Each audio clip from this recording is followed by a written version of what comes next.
సంవత్సరాలలో నేను చూసినటువంటి ఒక విచిత్రమైనటువంటి కేసు ఇది. ఎందుకంటే ఎన్కౌంటర్లు చూశాను, లాకప్ డెత్లు చూశాను, అన్నీ చూశాను.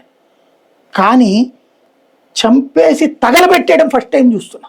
అదే కదా మరి, చంపి తగలబెట్టడం, బాడీ కూడా కనబడి నీకున్నాడు. బాడీ కనబడకుండా చేసిన విదంతాలు వేరే ఉన్నాయి. అప్పుడు ఏదో రామారావు అని, కంచెల రామారావు పేరు ఒకటి ఉండేది, మన ఖమ్మం జిల్లాలో అందరినీ ఓచకోత కోసి చంపేసి ఆ తర్వాత జైల్లో నుంచి పారిపోయినటువంటి వాడు.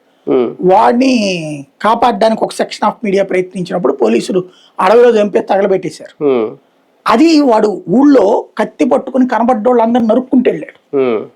అలాంటి చంపినప్పుడు ఒక అర్థం ఉంది. వాడిని తగలబెట్టినా కూడా పబ్లిక్ పోలీసులు పాజిటివ్ గా చూసారు కానీ నెగిటివ్ చూడలేదు. ఇక్కడ ఇతని ఉదంతంలో వీళ్ళు చెప్పాక కానీ అతని క్రిమినల్ యాక్టివిటీ తెలియలా. కానీ ఇక్కడ టెక్నికల్ గా చూసుకుంటే నిజంగా ఎవిడెన్స్ అంటే అస్థికలు కానీ బూడిద కానీ ఏది దొరికినా మొత్తం సిఐ నాగరాజుతో పాటు ఇక్కడ ఎవరైతే ఉన్నారో కానిస్టేబుల్ దగ్గర నుంచి మొత్తం వాళ్ళ